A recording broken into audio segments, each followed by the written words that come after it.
Hello, English learners. Welcome back to another lesson with us here at English Pod. My name is Marco. And I'm Erica. And today we're going to be talking about physics. That's right. An advanced lesson for all you physics lovers out there. And even for those of you who maybe don't love physics so much, there's still some great language here. Right. We're going to be talking about the Big Bang Theory, a very popular theory of how the universe or the world and how we came upon being created. That's right. So we've got some physics language, but we've also got some really tough words that I bet many of our users have never seen before, which we're going to look at those in this lesson. All right. So why don't we get started with this great and interesting lesson, and let's listen to the dialogue for the first time.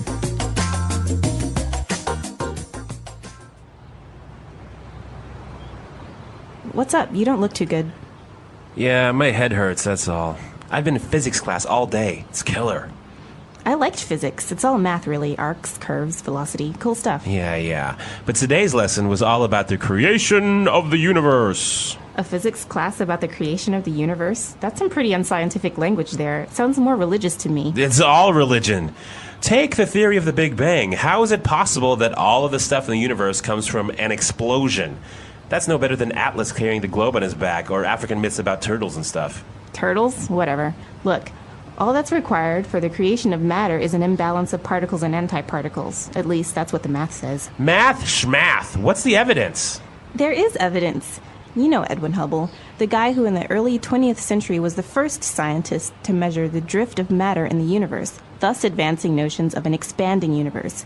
What would it be expanding from? Well, the Big Bang, duh. Anyway, it's just a theory. Why do people go around touting theories? Where's the rigor in that? Dude, don't equivocate. A theory only becomes a theory after withstanding rigorous testing. You slept through class, didn't you? You're making my head hurt again. Quit with the question.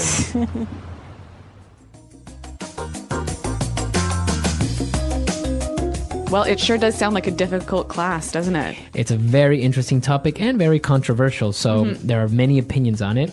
But before we get into that, why don't we take a look at some of those physics-related words that we listen to in Language Takeaway. Language Takeaway. We've got 4 words we've heard in the dialogue that are all related to physics. So let's start with the first one, which is matter. Matter. Matter. Okay, so you probably know this word from what's the matter, what's Right. wrong. Yep. In this case, we're talking about matter, so anything that occupies space, that has a mass, or that is related to energy. So matter. So all things in the world are made up of matter, right? Exactly. Okay. Now let's move on to another one. Particles. Particles. Particles. Now, particles are a little bit more... Now, particles are a little bit easier. They're just very small pieces of a whole. An apple is made up of apple particles? Something like that. You can, if you want to understand it easily, apple has many small particles that make up the apple. So, let's paint a picture here. Imagine we've got a beach, and all the pieces of sand are particles of the beach. Exactly. Very good. So those are particles. Now, the next one is a little bit difficult for me. I don't understand this. Antiparticles. All right. So antiparticles. Antiparticles. Now, this prefix, anti, it means something that is against, right? Right. And I've seen this one in anti-clockwise. All right. So antiparticles are those that are against particles. So basically, if you have a particle that has a positive charge and another one comes in with a negative charge in the same weight and the same type of particle, if they get together, they cancel each other out and they both die. Oh. So that's an antiparticle. All right. Well, you heard it first here at English Pod. So antiparticles are not a good thing to have around. Now, we also heard them talk about the drift of matter. Right. Drift of matter. Drift of matter. Also sometimes called drift of dark matter. Okay, well, I know the verb to drift, right? To sort of float away on the sea. Right. If you have a little ship, you leave it on the beach, it'll drift away. It'll go slowly away. Yeah. But what about drift of matter? So basically, the drift of matter is this residue, the remains of the Big Bang, of the explosion. Okay. So matter and radiation keeps on drifting through the universe. So it's moving slowly through the universe. Moving slowly. So this big explosion, and just consider it to be like this ripple. and it's expanding and expanding. That's the drift of matter. All right. Well, I learned something else today. Some very specific words related to physics, but it's very interesting. Once you get into reading about these things, it will help you to understand it better. That's right. But we've also got some non-physics related language that we want to look at now in Language Takeaway Part 2. The drift of matter and how it's drifting through the universe. And then he said, thus advancing the notions of an expanding universe. So I want to look at the phrase, thus advancing notions. Thus advancing notions. Okay, let's start with the first word here, thus. Okay, so this is a good connector. Or conjunction. And basically it means therefore or in consequence, right? So thus advancing notions. Now, notions are ideas. Right. And so when you advance notions or advance ideas, you help them make progress. You help them go forward and become known. Okay. So in order to understand this in the context, they are saying that the drift of matter thus advances notions of an expanding universe. So it is making progress to people believing that the universe is getting bigger. Mm-hmm. Okay, so interesting phrase. Now, I really like this word thus, and a lot of people are afraid to use it. So why don't we hear a few examples of how it's used in context? Example 1. So you can see that we've studied the fossil record, and thus we can conclude that evolution is a fact. Example 2. He broke severe company policies, thus we had to fire him. Example 3. I did not receive the documents on time, thus I was unable to send them to you. All right, good examples of thus, and I guess now we can use it a little bit better. That's right. Now let's move on to our next word. So they were talking about people who go around touting theories. Tout. To tout. Okay, so what does this mean, tout? Well, basically, when you tout something, you talk about it in a positive way, so as to almost like sell that thing. Okay. So, for example, we can say, the company is touting the many benefits of its product. Okay, very good. So to talk positively about something. Yeah, with the idea of trying to sell that thing or make people buy into it or believe it. All right, very good. What about our next word? Well, we heard two related words in the dialogue. They were talking about where's the rigor in these theories and rigorous testing. Okay, so what's the difference between rigor and rigorous? Rigor is the state of being very clear and careful and exact. Okay. And rigorous is just the adjective. Clear, careful, attention to detail, and exact. Okay, very good. So, rigorous training. I'm going over my notes in rigorous detail. Okay, very good. And now we have one more word today in Language Takeaway, and that is equivocate. So we heard, dude, don't equivocate. Don't equivocate. Don't equivocate. All right, so what does he mean by this? Well, when you equivocate, you use big words to try and mislead somebody. Okay, so using big words to confuse or to mislead. Yep. So, for example, we could say the job candidate, we could say, when asked about his experience, the job candidate equivocated. Okay. Or even the presidential nominee did not equivocate when he explained his tax policy. All right, so some good examples, good phrases, a lot of interesting stuff, and a little bit more educational podcast today. That's right. So let's continue with our education by listening to the dialogue one last time.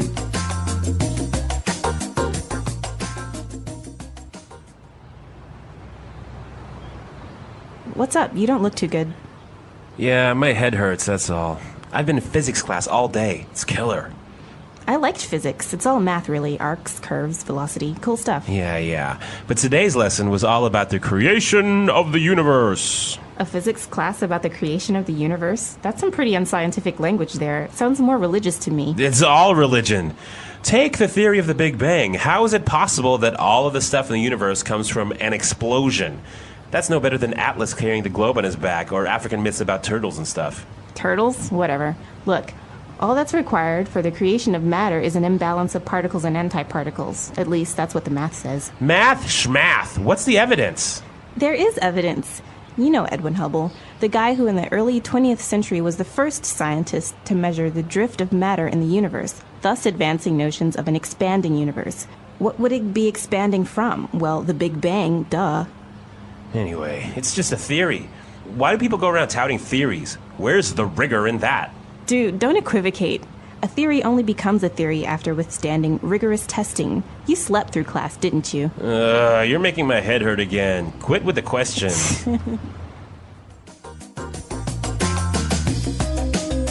All right, so the Big Bang Theory, very controversial. In some schools in the United States, they have prohibited the teachers from teaching it. I know, which seems quite interesting to me. But it is actually very controversial, and people can get really, really upset about this in America. So it is an interesting topic. Take it from the point of view of just something else, maybe just to learn a little bit more about this topic, such as physics, right? Right. But there's something that is uncontroversial that I did want to talk about now that we heard in the dialogue. There's a lot of really interesting sort of slang words here in the dialogue, isn't there? Yeah, we heard in the first part of the dialogue when he said, "I've been in physics class all day. Killer."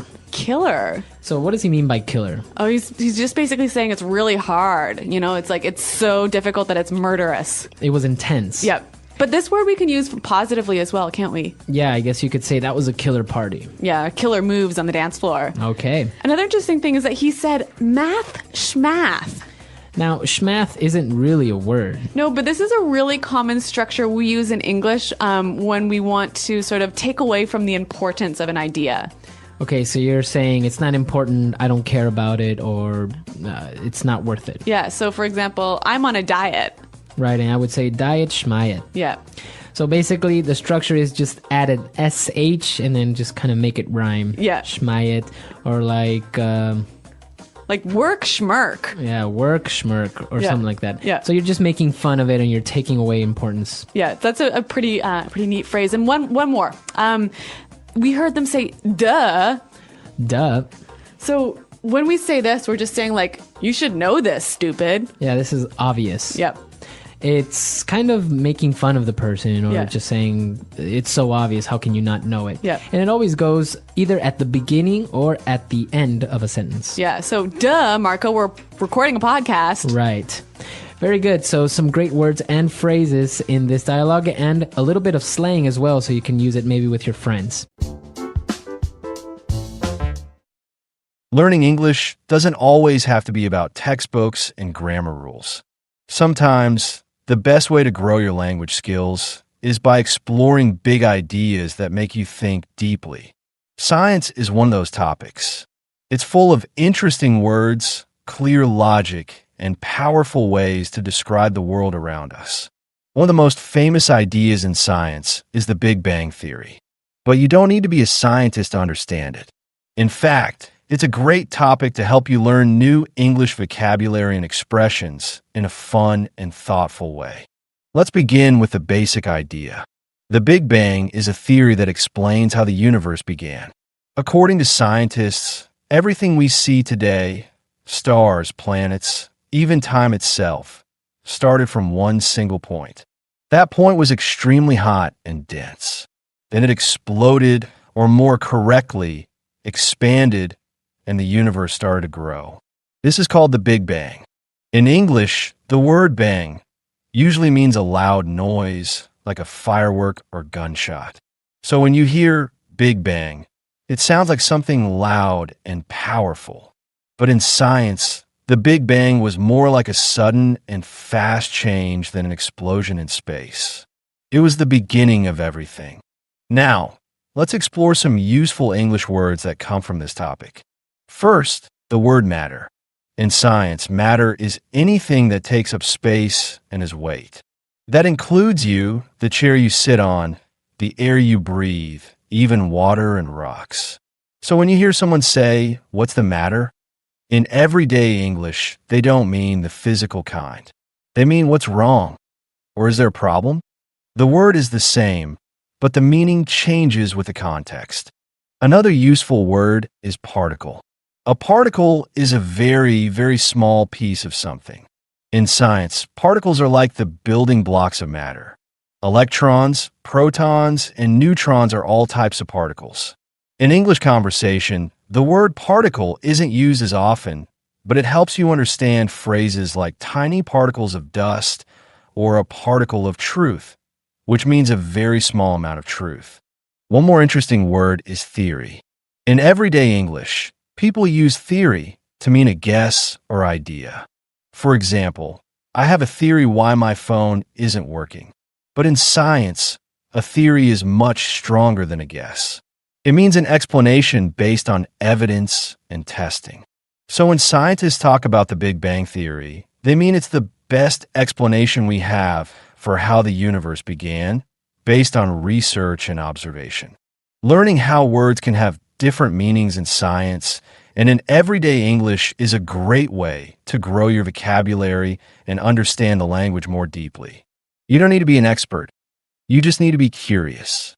And by listening to topics like the Big Bang, you're not only learning about the universe, you're also improving your English in a smart, exciting way. The Big Bang Theory helps us understand where the universe came from, but it also introduces some amazing words and expressions that can help you become a better English speaker. Let's take a closer look at the word universe. This word means everything that exists: space, time, stars, planets, and even the invisible parts we can't see. In casual English, you might hear someone say, "In a perfect universe, I'd never be late," or "he thinks he's the center of the universe." These are fun, creative ways to use a science word in everyday life. Another powerful word is expand. In the Big Bang Theory, scientists say the universe began to expand. That means it started getting bigger and bigger over time. This word is also useful outside of science. You might say, "I want to expand my vocabulary," or "our business is expanding."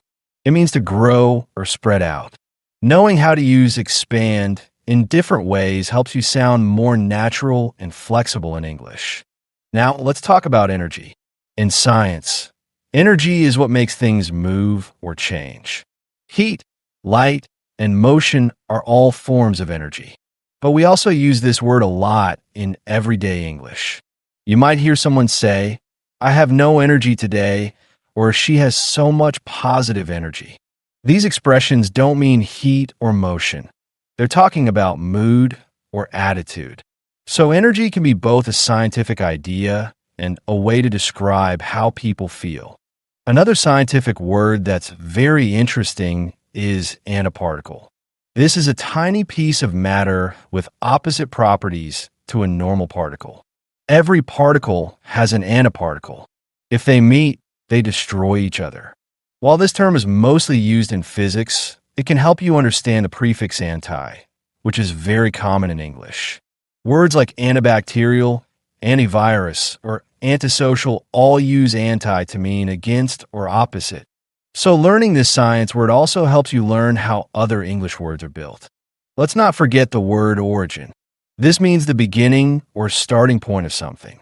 The Big Bang Theory is about the origin of the universe. You might also hear this word in phrases like the origin of the problem or a story about his family's origin. It's a formal word, but very useful when you want to talk about where something begins. Science words often become part of regular conversation, especially when people talk about ideas, growth, or change. They add a level of depth and precision to your language. And when you use them, even in simple ways, you sound more thoughtful and more fluent. Another idea from the Big Bang is that everything came from something very small. That teaches us an English lesson too. Big things often start from small beginnings. You don't need to learn everything at once. Just like the universe expanded slowly, your English can grow step by step, word by word. The key is to keep exploring, stay curious, and enjoy the process. Learning through science not only builds your vocabulary, it also trains your brain to think clearly, ask good questions, and use language in creative and smart ways. One of the most useful things about learning English through science is that it helps you understand both clear ideas and complex ones. Take the word space, for example. In science, space means the vast, dark area beyond Earth where stars and planets exist. But in daily English, space can also mean room or area. You can say, I need more space in my bag, or this room has a lot of space. One word, two meanings, and both are helpful to know. Another strong word from science is gravity. Gravity is the force that pulls things toward each other. On Earth, gravity is what keeps us on the ground. You drop a pen, it falls. That's gravity.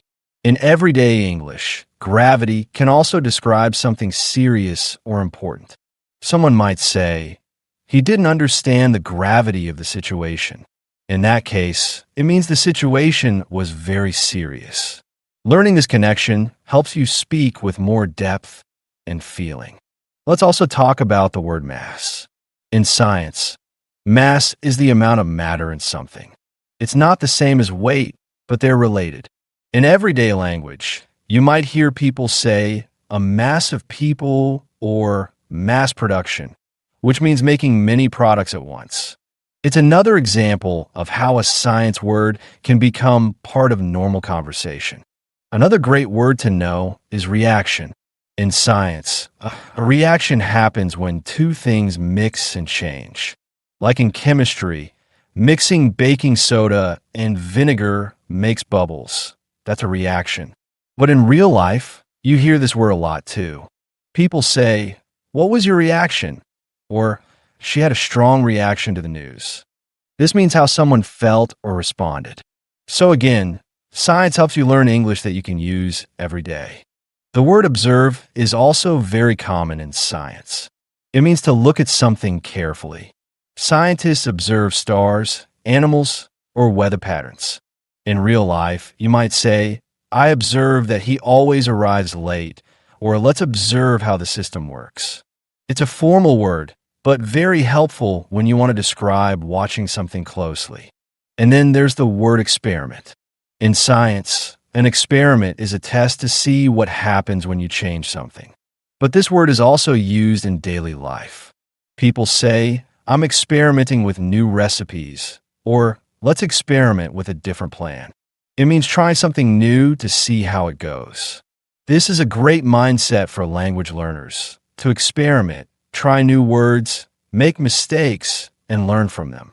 Science teaches us that trying, failing, and learning are all part of the process. And that's exactly how you improve your English. Every new word you learn, every sentence you try, is like a small experiment.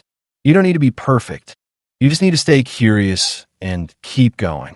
Studying scientific topics like the Big Bang isn't just about knowledge. It's about building the kind of English that helps you express big ideas in clear, simple ways.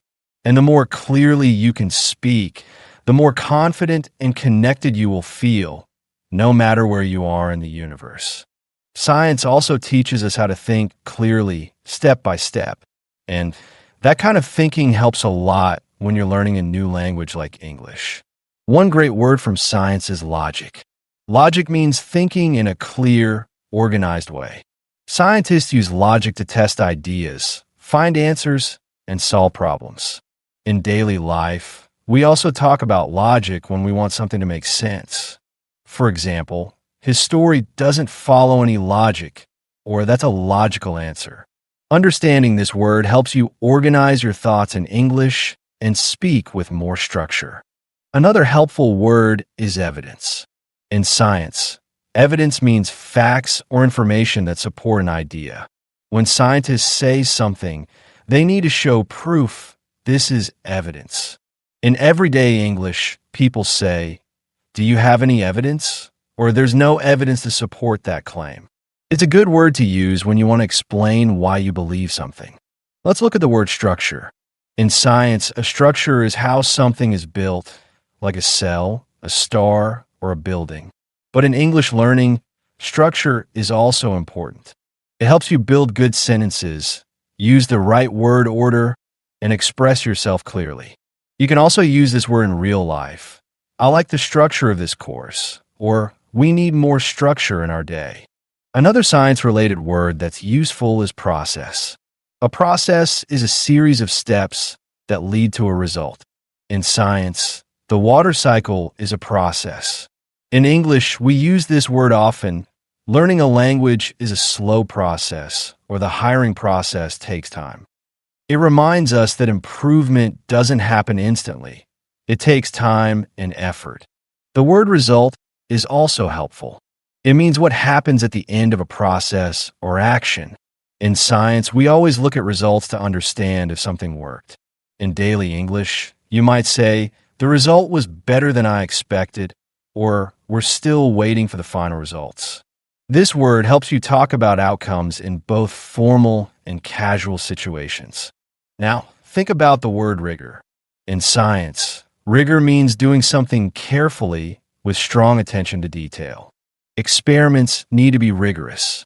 In English learning, you can also use this idea. If you study with rigor, it means you are serious and focused. This helps you grow faster and build stronger skills. And don't forget about hypothesis. This is a guess or idea you test in an experiment. It's like saying, I think this will happen. In everyday life, people may say, I have a theory, but scientists say, I have a hypothesis. This shows that English has many levels, from casual to formal, and knowing both helps you sound more natural and smart. Scientific thinking teaches you to ask questions, look for answers, test ideas, and learn from mistakes. These are also the keys to learning English. When you read something new, ask yourself, what's the main idea? What's the structure? What are the keywords? This process builds strong language habits. Science isn't just about facts and numbers.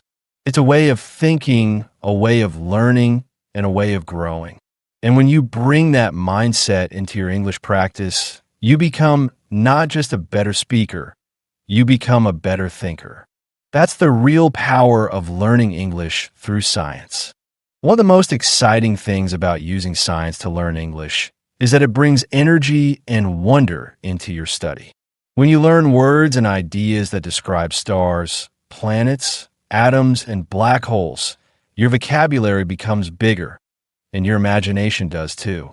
Let's take the word atom, for example. An atom is the smallest unit of matter. Everything is made of atoms. Your phone, your food, your clothes, and even you. In daily English, you might hear the phrase, every single atom of my being, which means with all of my heart and soul. It's a poetic way to show strong emotion. Another great word is dimension. In science, dimensions are directions or measurements. Length, width, and height are the three we use every day. But scientists talk about more: time, space, and even invisible dimensions we can't see. In everyday English, you can hear someone say, this adds a new dimension to the problem, meaning it makes the situation more complex or deeper. Understanding these phrases helps you speak with more style and depth. Let's also talk about theory of everything, a popular phrase in science.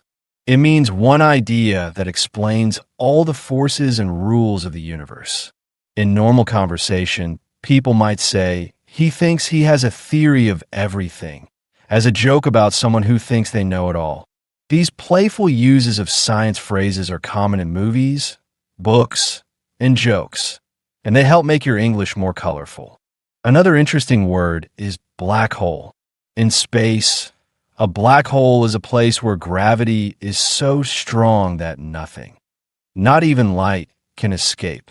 But in daily English, you can also hear phrases like, my weekend disappeared into a black hole, which means time passed and you don't know where it went. Or, that project is a black hole for money, meaning it uses too much money with no result. Knowing how to use this term makes your language more vivid and expressive. Think about the word light year. It's a measure of distance in space, showing how far light travels in 1 year. But in conversation, people say that's light years ahead, meaning something is very advanced. or we're light years apart in opinion, meaning two people disagree a lot. It's a perfect example of how science terms intercasual talk.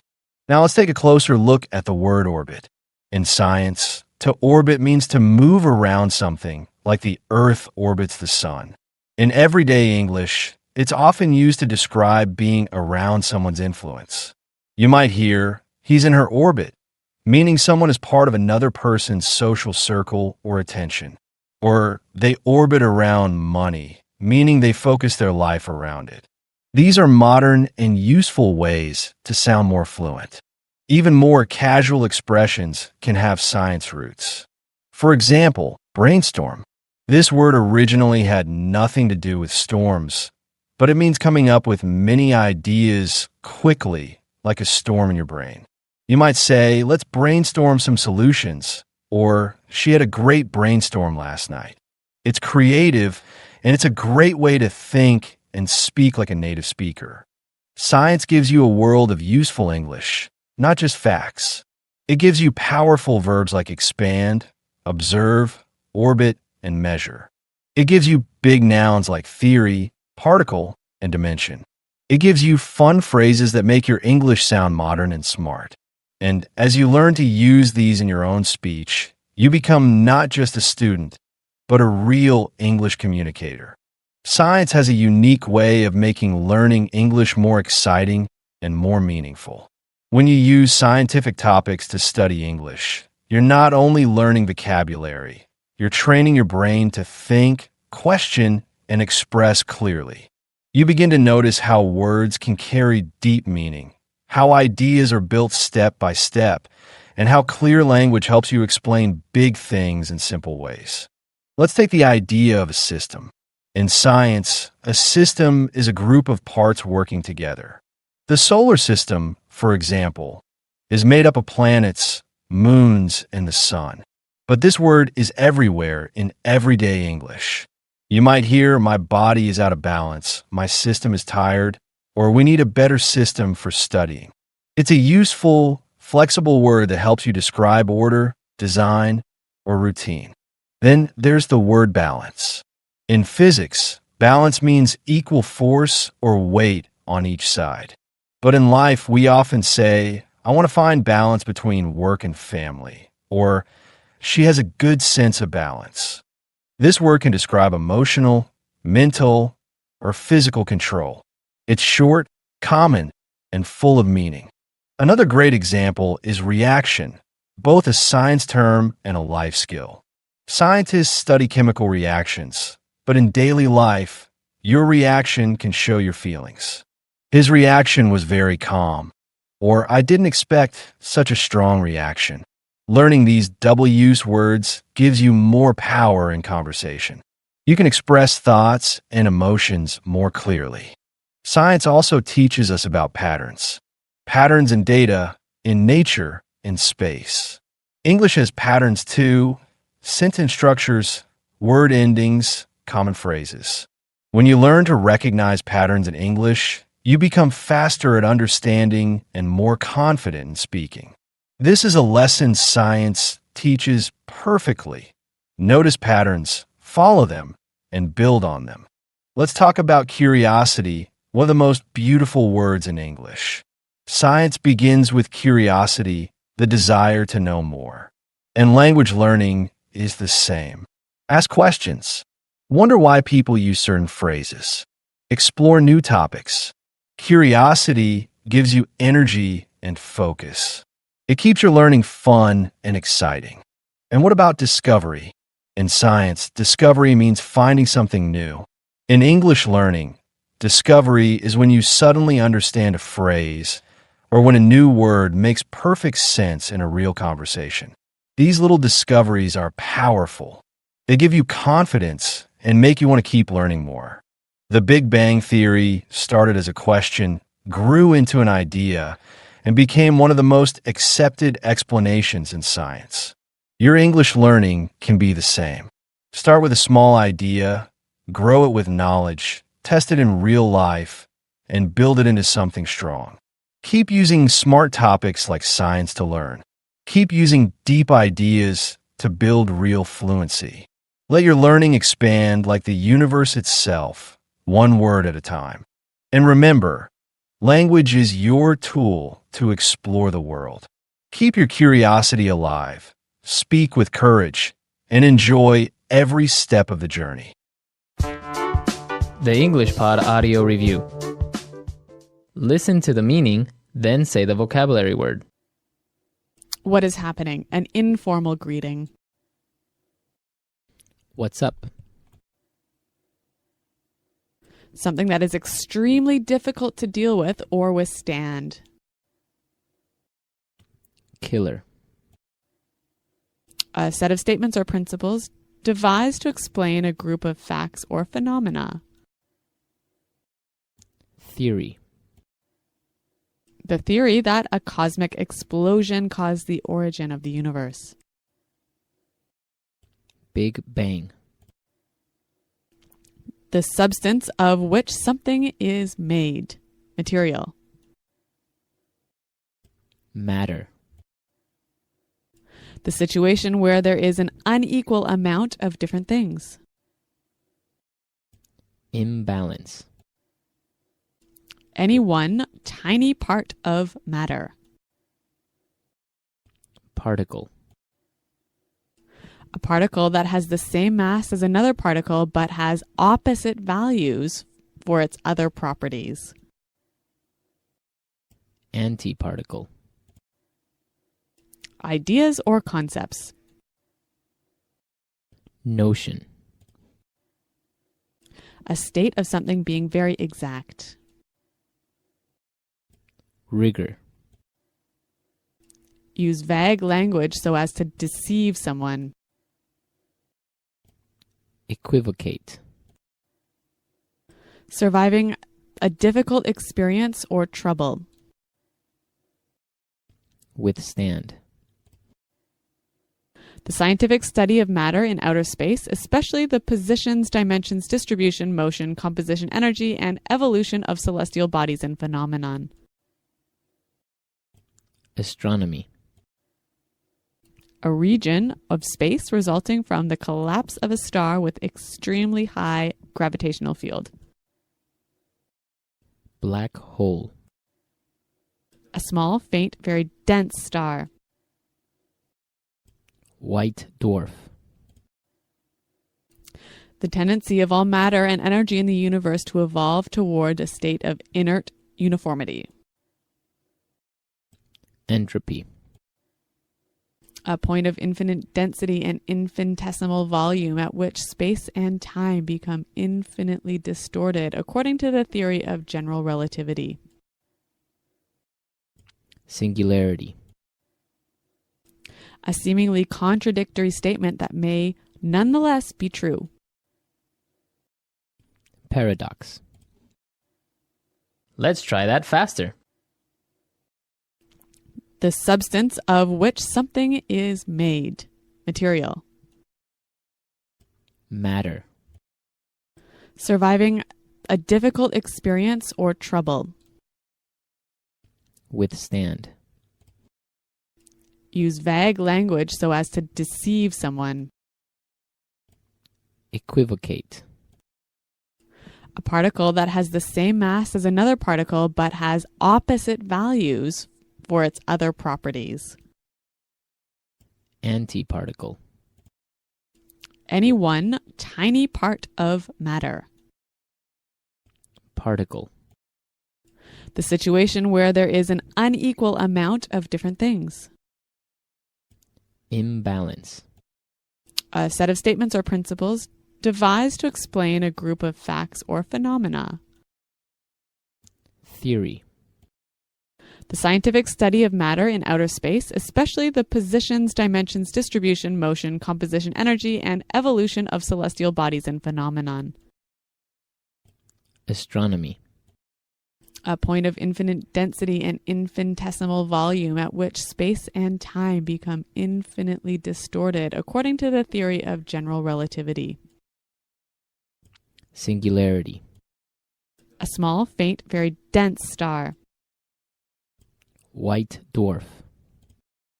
The theory that a cosmic explosion caused the origin of the universe. Big Bang. A seemingly contradictory statement that may nonetheless be true. Paradox. What is happening? An informal greeting. What's up? Ideas or concepts. Notion.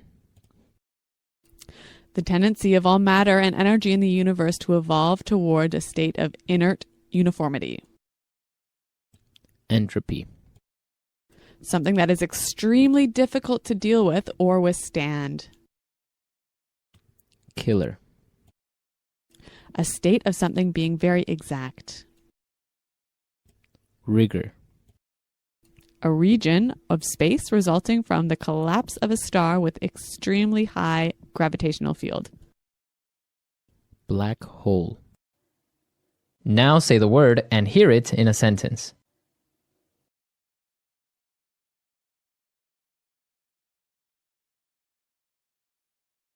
So you can see that we've studied the fossil record, and thus we can conclude that evolution is a fact.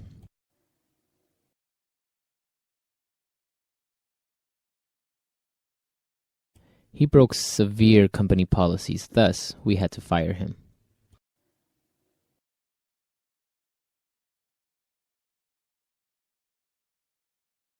I did not receive the documents on time, thus I was unable to send them to you.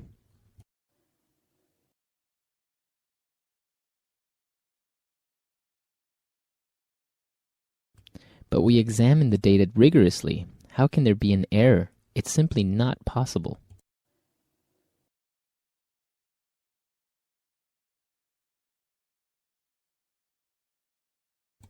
Don't worry, the nuclear reactor went through rigorous testing, so we can be sure that it is safe.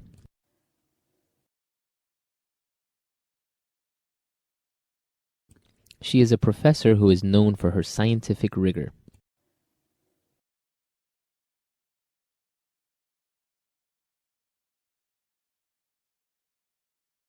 The dieting experts are touting the benefits of the latest weight loss program, but I think it's just a fad.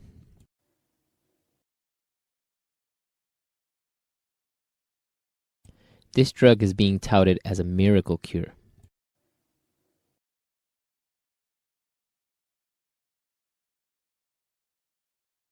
The release of the much-touted web browser will revolutionize the way you use the internet. Equivocate.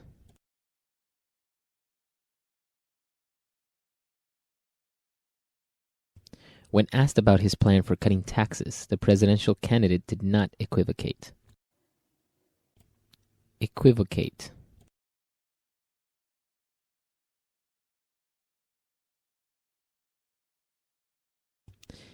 In the interview, when I asked him about why he left his last job, he started to equivocate. Equivocate.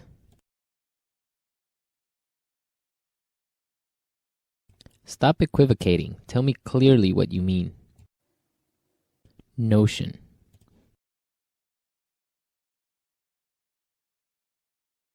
Where did you get this notion that the sun travels around the earth? Notion.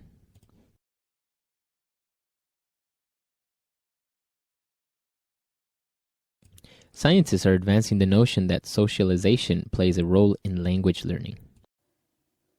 Notion.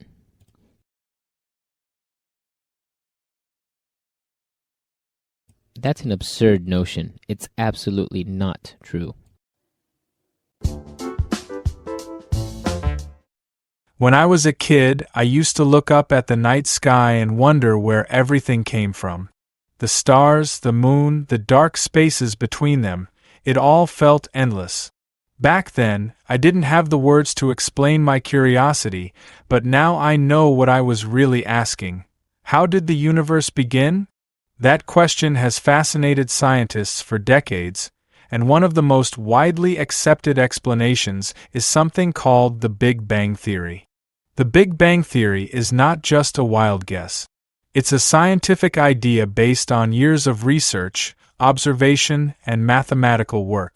The basic idea is simple. The universe we see today started from a single, incredibly tiny and dense point. That point contained all the matter, meaning all the physical stuff, in the universe. Then, in a single moment, it expanded rapidly. This wasn't an explosion in the usual sense, with fire and noise. It was more like space itself stretching and growing, carrying matter with it. To understand it better, imagine blowing up a balloon. When it's small, all the air molecules are close together. As you blow into it, the balloon expands and the molecules move farther apart. In the same way, after the Big Bang, the particles in the universe started to spread out. These particles are the smallest pieces of matter, things like protons, neutrons, and electrons. They are so small that you can't see them with your eyes, but together they form everything you can touch and see. Scientists believe that in the first moments after the Big Bang, matter and antiparticles were created in almost equal amount. Antiparticles are like the mirror image of particles. They have the same mass but opposite electrical charge. For example, an electron's antiparticle is called a positron. When a particle and its antiparticle meet, they destroy each other, releasing energy. This might sound like science fiction, but it's a real concept in physics. The fascinating thing is that, for reasons scientists still don't fully understand, there was slightly more matter than antimatter in those early moments. That small difference is why anything exists at all, why there are galaxies, planets, and people instead of nothing. Without that imbalance, particles and antiparticles would have cancelled each other out, leaving only empty space and energy. Thinking about this makes me realize how fragile and unlikely our existence really is. We are here because, billions of years ago, a tiny fraction of matter won over antimatter. That extra matter drifted through space, slowly coming together to form stars, planets, and eventually life. The more I learn about the Big Bang Theory, the more I see that it's not just a scientific idea, it's a story. A story about beginnings, about tiny details shaping the future, and about how something as small as a particle can lead to something as vast as the universe. After the first moments of the Big Bang, the universe was unbelievably hot and dense. Imagine temperatures so high that no solid, liquid, or even simple atom could exist. Everything was just a swirling soup of energy and tiny particles. Scientists call this stage the plasma state, a mix of particles like protons, neutrons, electrons, and light, all moving at incredible speed. As the universe expanded, it began to cool down. Cooling was important because it allowed particles to slow down enough to join together. Protons and neutrons combined to form the first atomic nuclei. This process is called nucleosynthesis, and it happened within the first few minutes after the Big Bang. The main elements formed were hydrogen and helium, with small traces of lithium. These are the simplest elements in the periodic table, and they became the building blocks for everything else in the universe. But atoms, as we know them today, weren't complete yet. They still needed electrons to orbit around the nuclei. For hundreds of thousands of years, the universe was still too hot for electrons to settle into stable orbits. Light couldn't travel freely because it kept bouncing off particles. Scientists describe this as the universe being opaque, meaning you couldn't see through it. Then something remarkable happened. About 380,000 years after the Big Bang, the temperature dropped low enough for electrons to attach to nuclei and form complete atoms. This moment is known as recombination. With atoms finally stable, light could move freely through space for the first time. That ancient light is still around today, and scientists can detect it with special telescopes. It's called the cosmic microwave background radiation, and it's one of the strongest pieces of evidence supporting the Big Bang Theory. When I first learned about this, I imagined it like the universe switching on its lights. Before recombination, it was like being in a dense fog where you couldn't see anything. After recombination, the fog cleared, and light began to travel across space. That light has been traveling for billions of years, slowly stretching into longer wavelengths as the universe expands, which is why we now detect it as faint microwave signals. The cooling process also meant that gravity, the invisible force pulling matter together, could start shaping the universe. Tiny differences in the density of matter caused some areas to have slightly more material than others. Over millions of years, these areas pulled in more and more matter, eventually forming clouds of gas. Those clouds would later become stars and galaxies. It's amazing to think that the stars we see at night began as tiny irregularities in the early universe's density.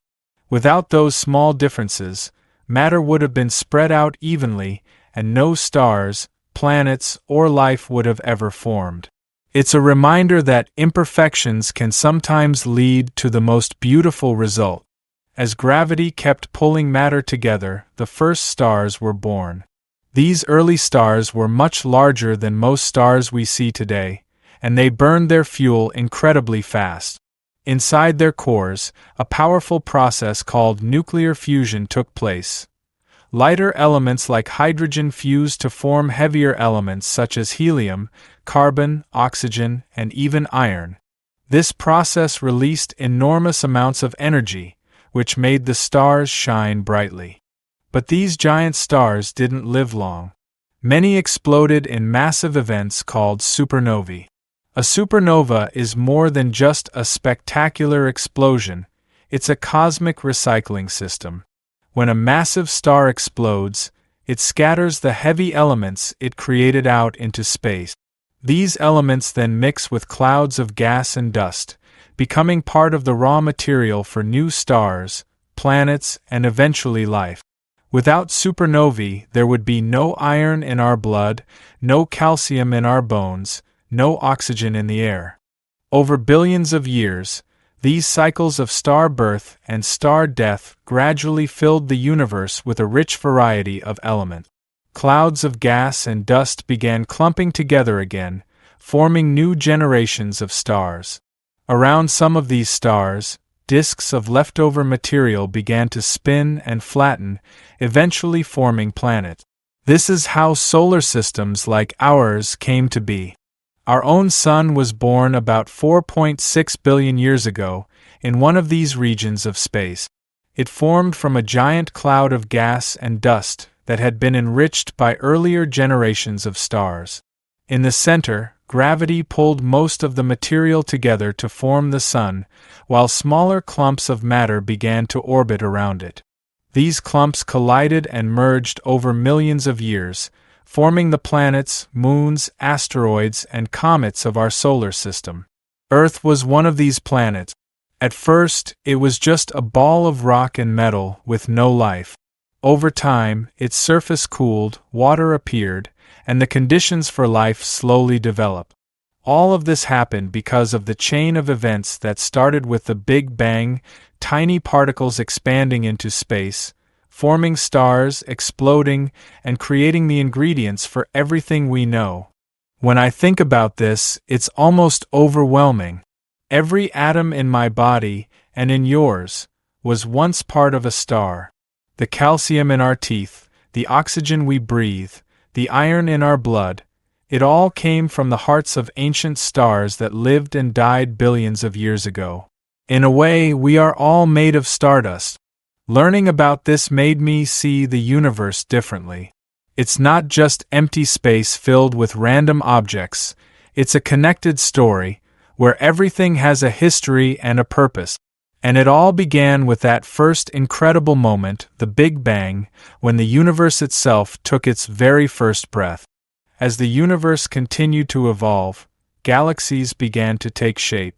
A galaxy is a massive collection of stars, planets, gas, dust, and dark matter, all held together by gravity. The Milky Way, the galaxy we live in, is just one of billions in the observable universe. Some galaxies are small and irregular, others are vast spirals with elegant arms, and some are giant elliptical clouds of stars. The formation of galaxies was not instant. It took hundreds of millions of years for matter to gather into the dense regions that became these enormous structures. Gravity pulled stars into groups, and over time, these groups merged and grew larger. In some cases, galaxies collided with one another, blending their stars and reshaping their forms. Even today, galaxies are still moving and interacting. Our Milky Way, for example, is slowly drifting toward the Andromeda Galaxy, and billions of years from now they will merge into one. Inside galaxies, stars often form in clusters within regions called nebulae. A nebula is a giant cloud of gas and dust, often illuminated by nearby stars. Nebulae are sometimes called stellar nurseries, because they are the birthplaces of new stars. In these regions, gravity causes the gas and dust to collapse into dense spheres, eventually igniting nuclear fusion and creating a new star.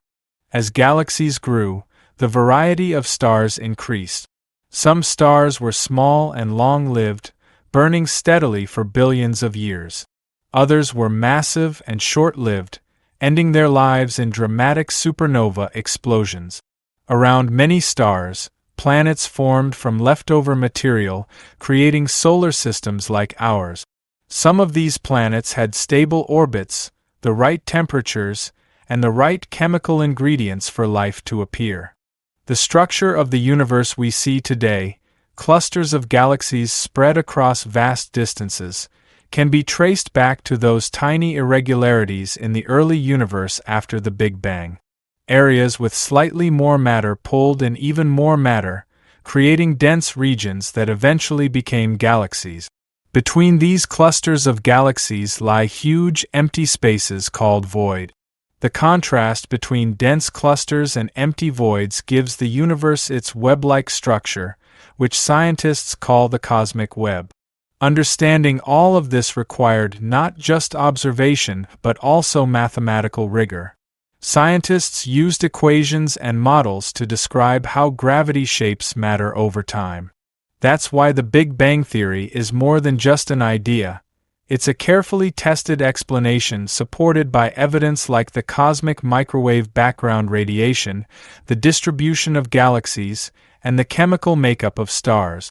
When I think about galaxies, I picture them as the neighborhoods of the universe. Just like cities have streets and buildings, the universe has galaxy clusters and cosmic structures. And just as people in different cities share common origins, all galaxies share the same beginning, that tiny, dense point from which the universe expanded.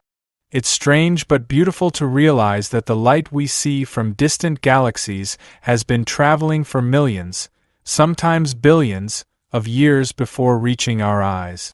When we look at them, we are not seeing them as they are now, we are seeing them as they were long ago, carrying with them a message from the deep past of the cosmos. One of the most fascinating things about the Big Bang Theory is how scientists are able to study something that happened nearly 14 billion years ago. We obviously can't go back in time to watch it happen, but we can look for clues that the universe has left behind. These clues are like pieces of a giant cosmic puzzle, and when we put them together, they tell a consistent story about our origins. One of the biggest clues is the cosmic microwave background radiation, the faint glow of light left over from the early universe. Discovered accidentally in 1965, this radiation is everywhere, coming from every direction in space. It's not bright enough to see with the naked eye, but special instruments can detect it. This glow is essentially the afterimage of the moment the universe became transparent, about 380,000 years after the Big Bang. The fact that it exists, and is so uniform across the sky, is strong evidence that the Big Bang really happened. Another important piece of evidence is the way galaxies are moving. In the 1920s, astronomer Edwin Hubble observed that almost all galaxies are moving away from us. The farther away they are, the faster they are moving. This is called the redshift effect because the light from those galaxies shifts toward the red end of the spectrum as they move away. This discovery suggested that space itself is expanding, meaning that if we reverse time in our minds, all matter in the universe must have been closer together in the past, leading back to a single point. Scientists have also studied the abundance of light elements, hydrogen, helium, and lithium, in the universe. The amounts of these elements match exactly what the Big Bang Theory predicts would have been created in the first few minutes after the event. This agreement between theory and observation is another reason why scientists have such confidence in the model. Of course, science is not about believing something without question. It's about testing ideas with evidence and refining them over time. That's why the Big Bang Theory has been studied, challenged, and improved for decades. New technology like space telescopes and particle accelerators allows scientists to learn more about the earliest moments of the universe. Some questions still remain. For example, what caused the Big Bang in the first place? What happened before it? Is our universe the only one, or could there be others? A multiverse? These questions may not have answers yet, but they keep scientists searching, thinking, and pushing the limits of what we know. For me, learning about the Big Bang has changed the way I see everything. The stars in the night sky are not just pretty lights, they are ancient, distant, and connected to us through the same history. Every element in my body was once part of a star, and every star was once part of that tiny, dense beginning. When I walk outside at night and look up, I feel like I'm not just seeing space, I'm seeing time itself. Each point of light is a message from the past, telling the story of a universe that has been growing, changing, and creating for nearly 14 billion years. And that story is still unfolding. The more I think about the Big Bang, the more I realize it's not just a scientific theory. It's a reminder of how connected everything is. Every person, every tree, every planet, and every star is made from the same basic ingredients that were created in those first few minutes after the universe began. We are all part of the same origin story. What's even more inspiring is that this story isn't finished. The universe is still expanding, still changing, and still creating new stars and planets. Galaxies drift apart, stars are born and die, and new generations of elements are spread across space.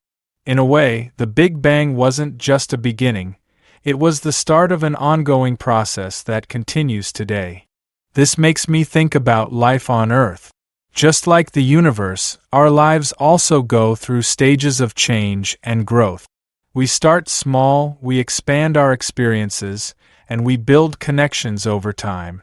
And sometimes, just like the tiny differences in the early universe that shaped galaxies, the small choices we make can shape the future in ways we can't yet imagine. Learning about the Big Bang has also taught me how important curiosity is. The scientists who developed this theory didn't settle for simple answers. They observed, questioned, tested, and kept looking deeper. They were willing to be wrong, to face uncertainty, and to follow the evidence wherever it led. That's a lesson I can use not just for science, but for life itself. Stay curious, keep learning, and don't be afraid to explore the unknown. Whenever I look up at the stars now, I don't just see distant points of light. I see history. I see the slow, steady expansion of space that started with one powerful moment. I see the birth and death of stars, the shaping of galaxies, and the creation of the elements that make up my own body. It's humbling and uplifting at the same time. The Big Bang Theory doesn't make me feel small. It makes me feel connected to something unimaginably vast. It reminds me that I am part of a story that began long before me and will continue long after. And that story, like the universe itself, is still expanding, still full of mysteries, and still worth exploring. The English Pod Audio Review. Listen to the meaning, then say the vocabulary word. What is happening? An informal greeting. What's up? Something that is extremely difficult to deal with or withstand. Killer. A set of statements or principles devised to explain a group of facts or phenomena. Theory. The theory that a cosmic explosion caused the origin of the universe. Big Bang. The substance of which something is made. Material. Matter. The situation where there is an unequal amount of different things. Imbalance. Any one tiny part of matter. Particle. A particle that has the same mass as another particle but has opposite values for its other properties. Antiparticle. Ideas or concepts. Notion. A state of something being very exact. Rigor. Use vague language so as to deceive someone. Equivocate. Surviving a difficult experience or trouble. Withstand. The scientific study of matter in outer space, especially the positions, dimensions, distribution, motion, composition, energy, and evolution of celestial bodies and phenomenon. Astronomy. A region of space resulting from the collapse of a star with extremely high gravitational field. Black hole. A small, faint, very dense star. White dwarf. The tendency of all matter and energy in the universe to evolve toward a state of inert uniformity. Entropy. A point of infinite density and infinitesimal volume at which space and time become infinitely distorted, according to the theory of general relativity. Singularity. A seemingly contradictory statement that may nonetheless be true. Paradox. Let's try that faster. The substance of which something is made. Material. Matter. Surviving a difficult experience or trouble. Withstand. Use vague language so as to deceive someone. Equivocate.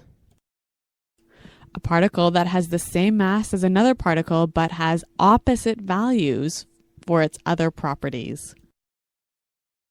Antiparticle. Any one tiny part of matter. Particle. The situation where there is an unequal amount of different things. Imbalance. A set of statements or principles devised to explain a group of facts or phenomena. Theory. The scientific study of matter in outer space, especially the positions, dimensions, distribution, motion, composition, energy, and evolution of celestial bodies and phenomenon. Astronomy. A point of infinite density and infinitesimal volume at which space and time become infinitely distorted, according to the theory of general relativity. Singularity. A small, faint, very dense star. White dwarf. The theory that a cosmic explosion caused the origin of the universe. Big Bang. A seemingly contradictory statement that may nonetheless be true. Paradox. What is happening? An informal greeting. What's up? Ideas or concepts. Notion. The tendency of all matter and energy in the universe to evolve toward a state of inert uniformity. Entropy. Something that is extremely difficult to deal with or withstand. Killer. A state of something being very exact. Rigor. A region of space resulting from the collapse of a star with extremely high gravitational field. Black hole. Now say the word and hear it in a sentence.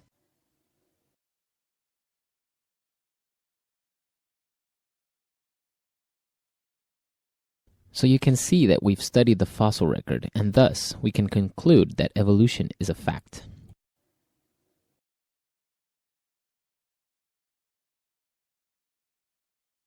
He broke severe company policies, thus we had to fire him.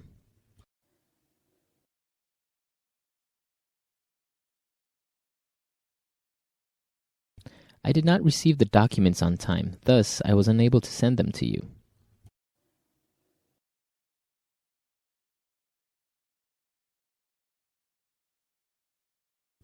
But we examined the data rigorously. How can there be an error? It's simply not possible.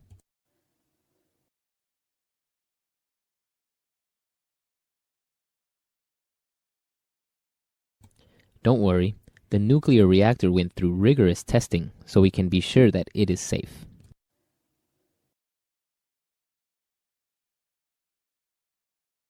She is a professor who is known for her scientific rigor.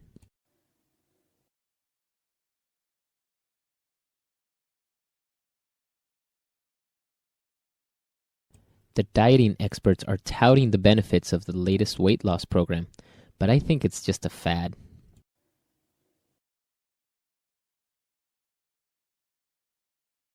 This drug is being touted as a miracle cure.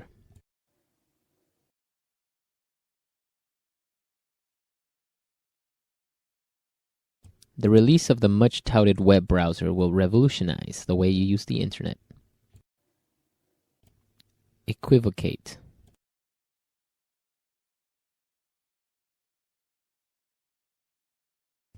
When asked about his plan for cutting taxes, the presidential candidate did not equivocate. Equivocate.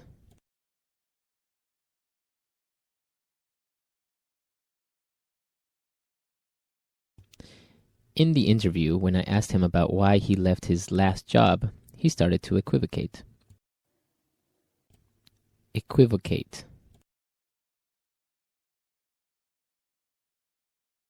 Stop equivocating. Tell me clearly what you mean. Notion.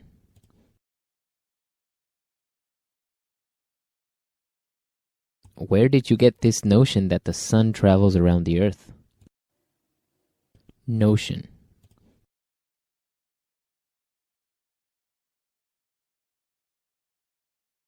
Scientists are advancing the notion that socialization plays a role in language learning. Notion.